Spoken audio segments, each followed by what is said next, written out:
Hello and welcome to the FEZ show. It is the 23rd of April and we have some great topics to talk about today. Remember, if you're liking the content that we are producing, then you can always hit that subscribe button. It helps us out massively. And a big thank you to all the people who have subscribed to the channel recently. So joining me on the show today is Jack Pickering and Edward Hunter. Morning, boys. Morning. Yeah, it's good to see you both again, Jack. Yeah, two double Jacks and an Ed. I don't know, it's Jack and Ed doesn't have the same ring as Ed and Eddie. No. We need to get Nichols on it. So we need to get Nichols on at some point just to make a Jack special. Oh yeah, Triple make Jack. my life even harder than it currently is. Triple Jack. So, boys, we've got some great topics to talk about today, and the first thing I want to talk about is actually nothing to do with Formula E, but it's sort of Formula E sidekick, side little spin-off series that they seem to be doing at this precise moment. Every good series needs a spin-off series, and Formula E have got one in the form of Extreme E. Now, I want to talk about Extreme E just because it sounds really interesting as a concept, and more Formula E drivers and Formula E teams are getting on board. I think Sam Burders, for example, he's joined the Drivers Club along with John-Eric Verne. John-Eric Verne might have also just put his own team in Veloce into the series, so Veloce Racing have signed up. You have HWA, who were in the Formula E last season. You've got Andretti, who have just signed up very recently. So a lot of Formula E teams in there, a lot of Formula E drivers interested. So, you know, it might be, Jack, a really good little sidekick sideshow series. Well, yeah, I know that I know that it is also going to be broadcast definitely in the UK on the BBC. So yeah, it might get some attention. I assume that it will be exclusively red button. I can't see the odd race getting onto one of the main channels. But no, I like the idea of it because I do like a bit of rally. And yeah, they're going to some places where you don't really expect to go to. So yeah, it's going to be exciting. Yeah, that's why I want to pick you up on, actually, because they're not racing in just normal city centres. It's not like Formula E, but although it'd be quite hilarious if the spin-off show actually gets on the main BBC broadcast and the Formula E can't. But where you said, though, they said, you know, they're going to be racing in places like the Arctic. You've got the Amazon rainforest. You've got the desert in Africa. You know, they're going in the name, I suppose, but they are going to some pretty extreme locations. The ocean as well. I don't know. I don't think we're racing on water, but we'll obviously be racing pretty close to the ocean. So Ed, they've got some proper serious locations that might be quite interesting to actually watch a racing spectacle. Yeah, because I think Alejandro Gag, who of course is the CEO, and he used to be the CEO of Formula E as well, and he sort of stepped back a little bit to be the chairman in order to focus on Extreme E. And one of the big modus operandi was we're going to go to these remote places, A, because we don't have to ask too many people for permission to race there. So I guess that eliminates some of the problem I have with Formula E in the city centre things, but also it's to draw attention to the effects of climate change. And they're going to travel to all the races on this boat, I think, called the St. Helena, which has been sort of modified to be more emissions friendly and stuff. But I think what we're going to move on to talk about now, Jack, like you said, is the format. Yeah, that's exactly what I was going to bring up. I wanted to talk about the format of the actual show. So the first race actually is going to take place in Dakar in 2021 on the 23rd to the 24th of January. But the race format is something that's come into question. I've sort of read about it. When I first looked at it, I thought it was quite complicated. But as I've sort of gone through it a bit more, it might be still slightly complicated, but a bit more. I understand it a bit more. So I suppose when you read something more and more, you end up clarifying its meaning. So what it seems like, boys, this is this format. So they've got a qualifying system. This hasn't been confirmed though from the website. There seems to be, I don't know if there's going to be like a qualifying race. There's going to be, or just a qualifying session around the circuit. And plus, we don't know how big these circuits are going to be because we were hypothesizing rally or rallycross sort of styles, which, you know, make it completely different to what we've seen electric vehicles do. So what it is, they'll do a qualifying, and the top 6 will qualify to a semi-final. So they will go through to the semi-final, and that will be split. Whoever qualifies first, second, and third seems to go into one semi-final. 4th, 5th, and 6th go into a second semi-final. But if you qualify from 7th to 12th, you will be in a crazy race. So then that crazy race will happen first, and only the winner of the crazy race will progress to the final. And then the top 2 in the semi-finals will then progress to the final. So then you'd have 6 cars in the final. And then from there on, you'd have your race for the grand winner. So I feel like it's a hybrid system of a rallycross sort of heat system, Jack. It seems like it's not a heat system, but it's very much like a heat system, if that makes sense.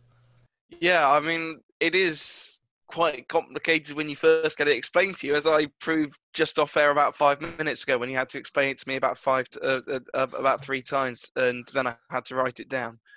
Yeah, they might. I would expect that they'd probably be about 4 or 5 anything up to about 10 kilometers. I wouldn't expect anything more than that.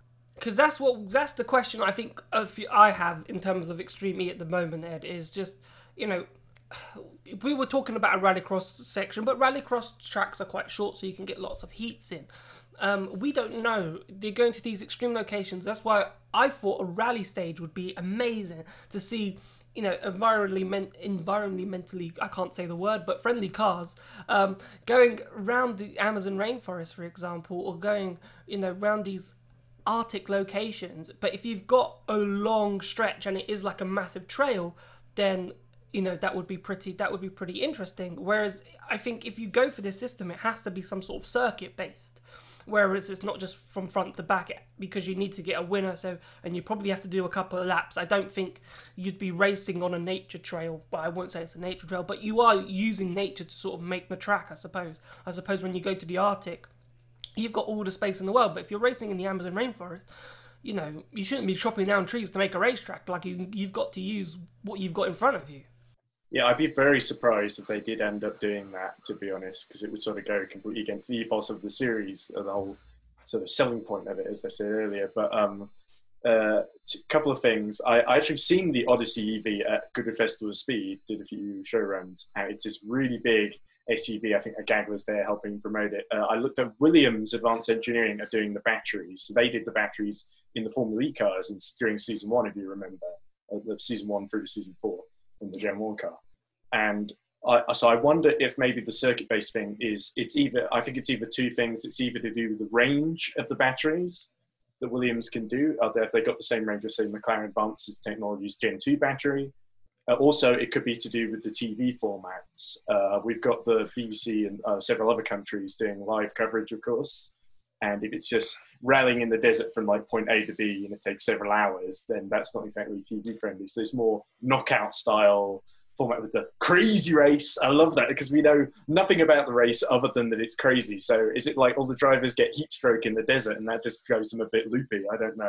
But yeah, so that's a really good point, actually, because you say the crazy race, so it's a crazy race. So you want to go into this race thinking that something crazy is going to happen because you. I guess it's sort of because if you don't win the crazy race, you're out. So everyone's taking crazy risks to win, I guess, is the implication. But I would like to ask: Is it actually officially called a crazy race? Is it just the name that we've given it? No, on their website, it's officially called the Crazy Race. I didn't come out with that term for no reason. I'm just gonna call it the Crazy Race. Basically, you just looked at it, thought, I've got no idea what's going on. I'm calling it crazy. I'm ousting Extremely right here.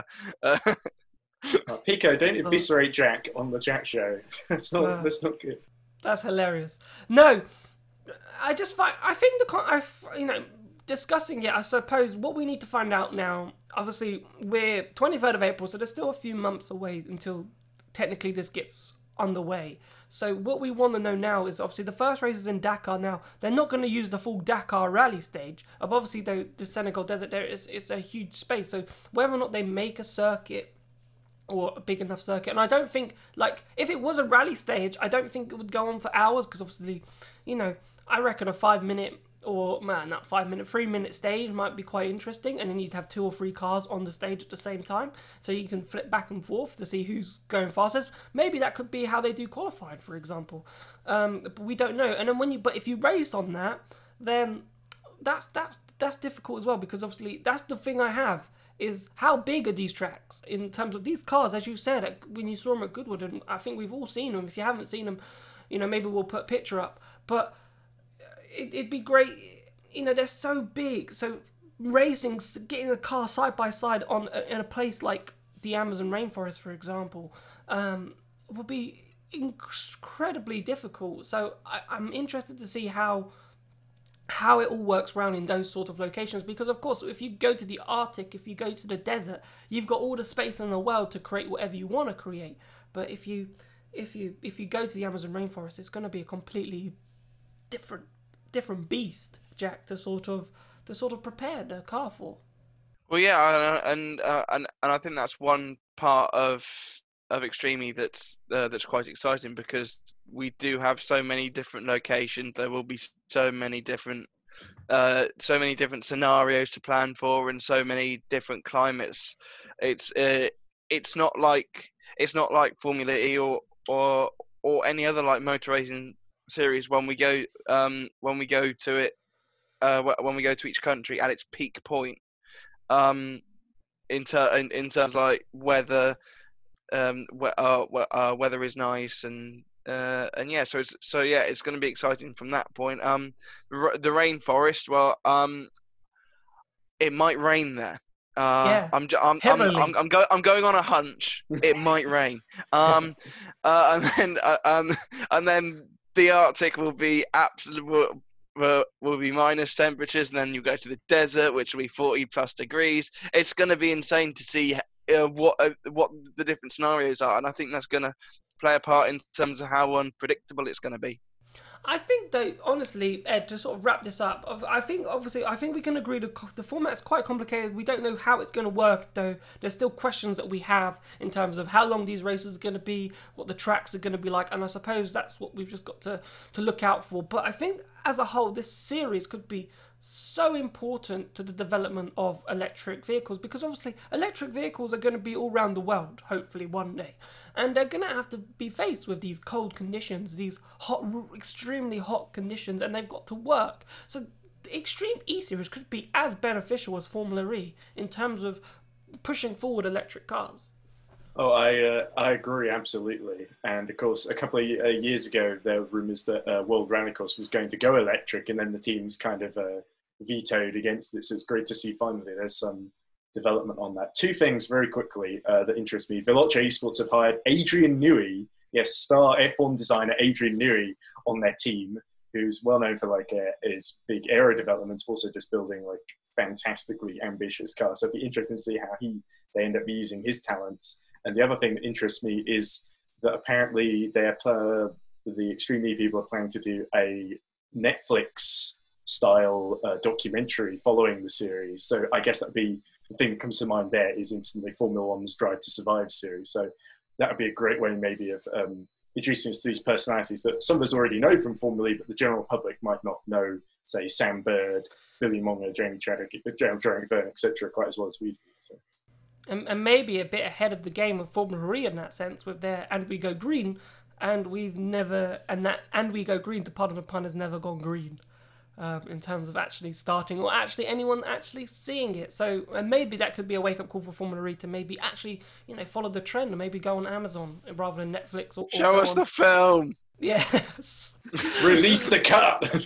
Yeah, but they haven't yet, and no one's seen it. So maybe that's something maybe Formula E could look to sort of either putting that film somewhere on Amazon or Netflix, or creating a new documentary about Formula E, because it'd still be interesting even if we were doing one now, for example. But I want to move on to, because talking about Formula E, and we had a little discussion on what we wanted to talk about, and this came up as a really interesting one. Now, obviously, we're all acclimatized to merchandise, okay, and Formula E merchandise, and I've gone to these locations and you see a bit of Formula E merchandise. Even at the races, they've got a couple of the teams, but we're season 6 now, and I don't think there is as much merchandise as there could be for Formula E. For example, I went to the Autosport International show. For example, I know Formula E aren't a massive series. I know they're not, but Formula E took their own booth, they had their own section, and they had their own merchandise stand.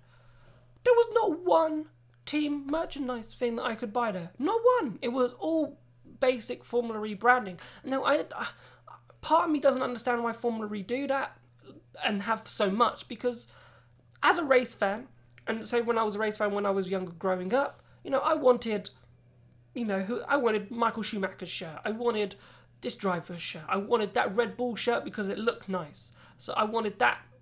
I wanted a Force India shirt because it looked nice when I was younger. You want a team brand. You don't want to wear something that says F1 or Formula E, for example.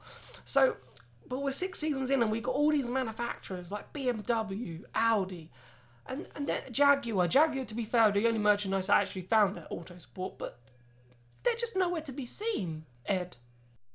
Yeah, I guess it's not as bad now as it was in the early seasons when there was nothing. And I remember going to Battersea for the season finale in the first 2 seasons. You could see a lot of people wearing F1 caps and shirts and stuff, which is not exactly the best advert for Formula 1. It's trying to sort of avoid those comparisons and differentiate itself. But so I can sort of relate to experience a lot of motorsport events that Formula E is a, I don't want to say a token presence, but I think it's very much the manufacturers, like you mentioned, Jaguar, etc., are probably it's in their interest very much to change that and sort of not just make more money, but also to sort of build their brand and their sort of, because they're doing such a good job in terms of relating that into their road car side. Like I said a couple episodes ago, that it makes sense that carries through into their merchandise. And to give a point about that, Jaguar released their own little Lego Formula E car set, and what I've done personally, because that's the only team you can get right now, I decided to make my own custom team. So for example, here's Mahindra, and that's been a little project I've been doing at the moment. But of course, I have to make all the stickers and stuff myself. So it would be nice if we had more teams that did, especially more kid-friendly stuff. Because I think, like you said, when you were a kid in Formula 1, that was one of your big ways of connecting with the sport. And so I definitely feel it shouldn't just be Formula 1 models for like collectors. It should be, clothes, hats, caps, also toys and games and stuff.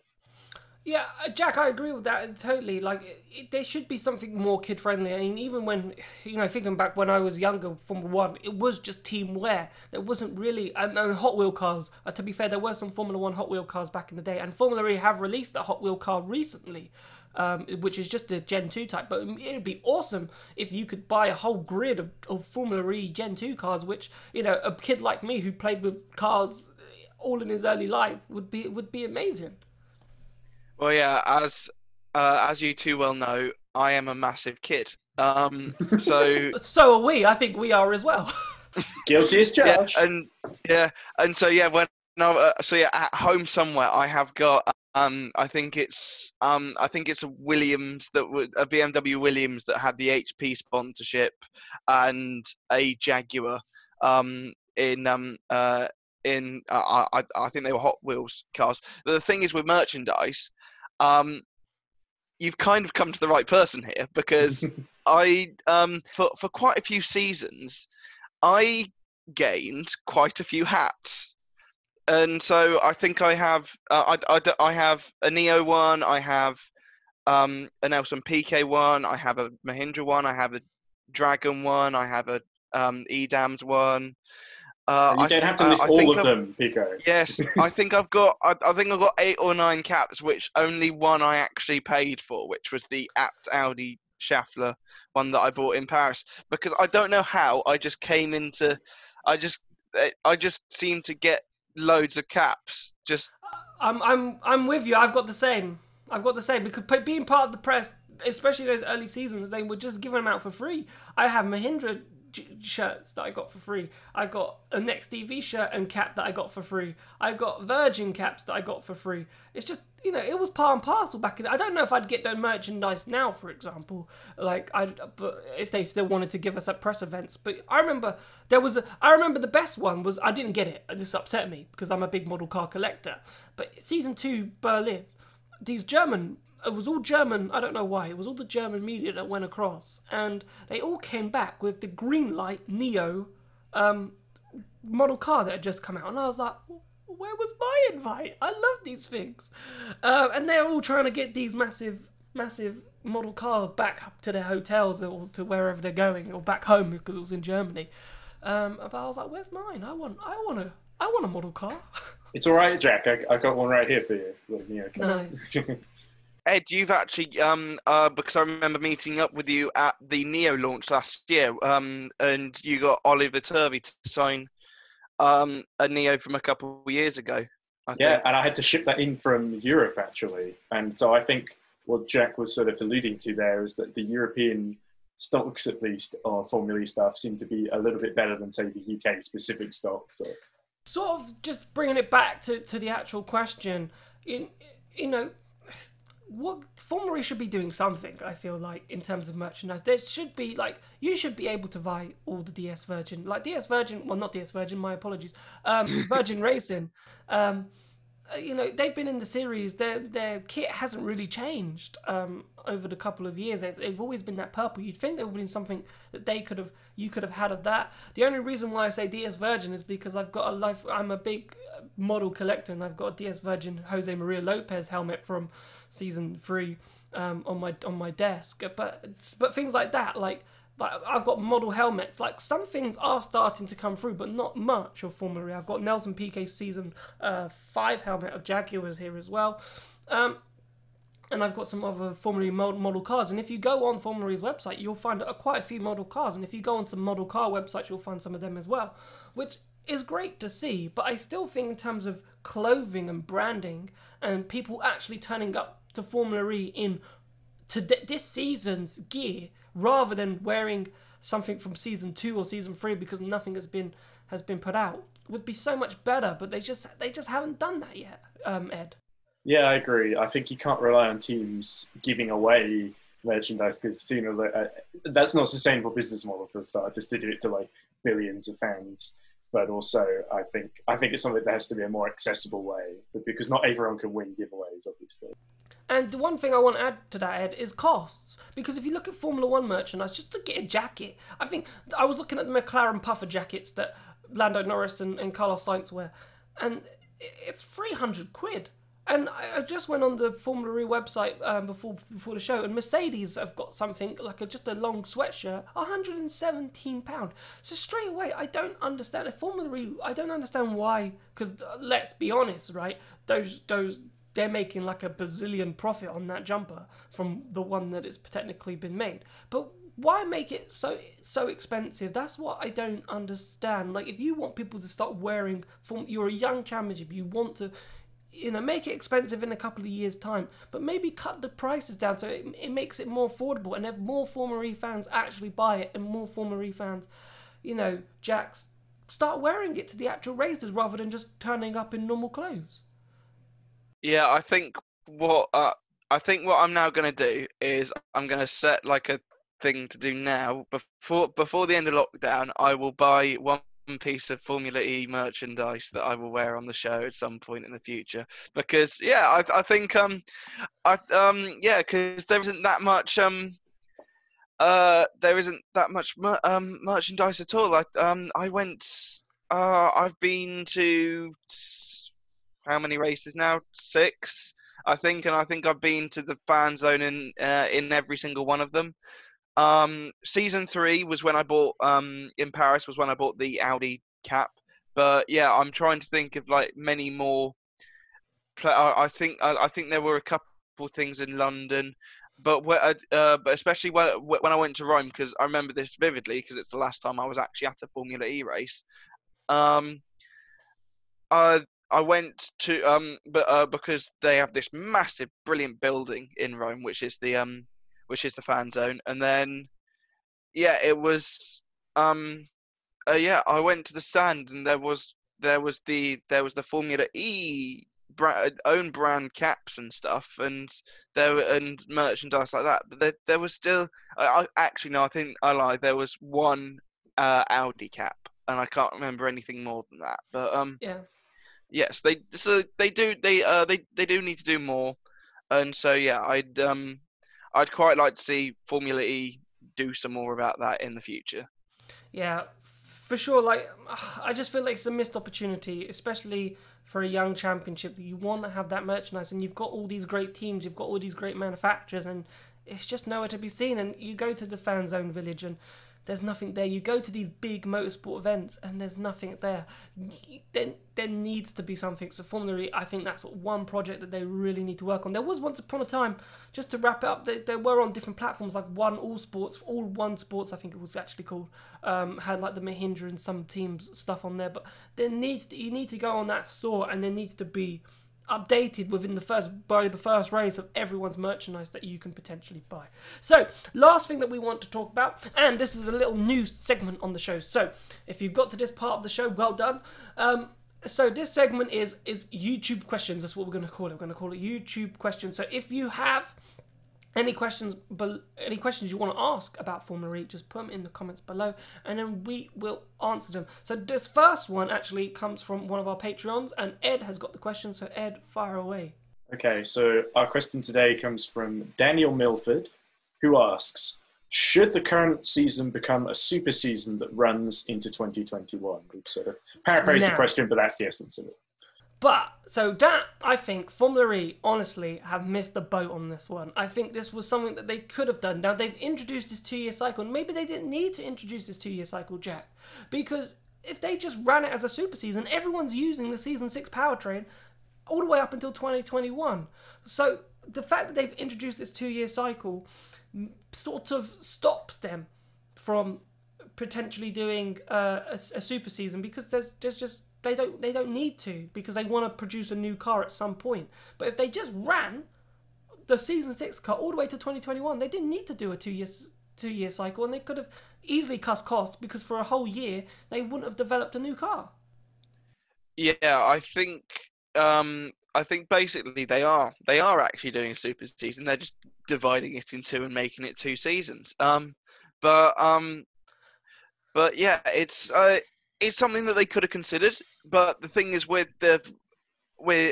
this fluid situation, there is still a slim chance that we can get this season over by the end of October. So I think it could still be entirely possible that we could get two events, because that's all we need. We only need 2 events to finish off this season. So make both of them double headers, Berlin, Valencia, as I said in the very first show, and then we could go racing by the end of January, and then we could have a season like that. I think that they could have done a super season, but one thing that I do know with what would have been a super season, the more races you have, the less chance that the championship will go down to the final race. And something that I really love about Formula E, especially because Formula One haven't done it for quite a few years, is that there's always a title decider at the final race of the season. So I think the super season, yes, that could have been done before they announced the 2-year rule. But yeah, I think they have done the correct thing, because it with the 2-year rule, because it means that the teams either they can change it this year, they can either change their cars this year or next year. So the super season may not have made sense anyways. Yeah, well, I don't think it makes sense under its current format of this 2-year system. If they decided to do a super season, I don't think anyone would have minded. If they said, right, fine, we're just going to make a calendar for next season, but that will also be this season. We're not actually going to start a new season. We'll finish in 2021. You're all going to use the same powertrain that you've got now, so therefore you don't have to make a car for a year. That would have saved costs, Ed. But what I think, though, stopped them from that is the fact that next season we become a fully world championship. So did they want to just finish this season as quickly as possible? I don't care if we just do 1 more race or 2 more races for season 6. Let's get to season 7, because then we are official FIA World Championship. And if they did a super season with the season 6 powertrains till 2021, they couldn't have become an official FIAW World Championship until maybe the start or the end of 2021, start of 2022.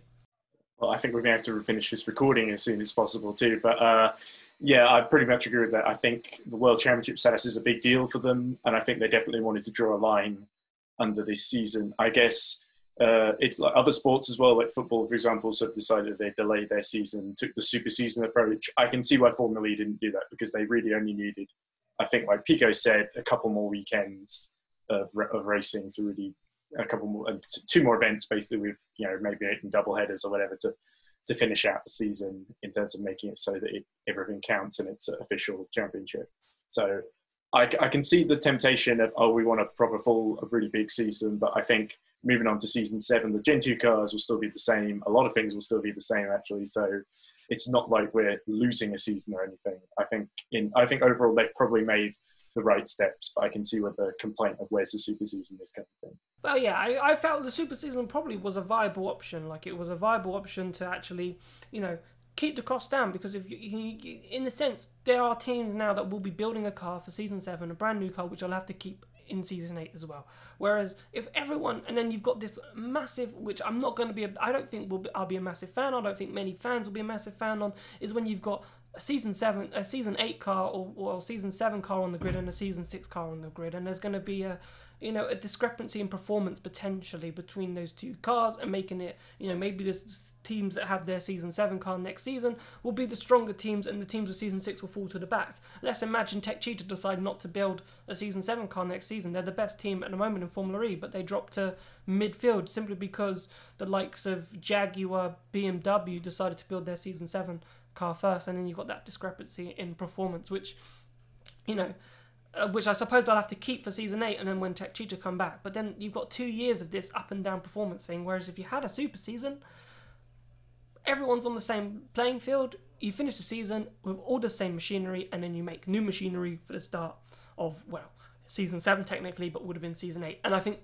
finally we'd put to bed this season 7, season 6, season 5 sort of stuff, simply because, you know, and we can refer to it as a 2021 or 2022 championship, and we can't keep remembering, oh, that was season 1, that was season 2. We just call it the championship by name. So, boys, I want to say a massive thank you for coming on the show today. Really enjoyed your thoughts.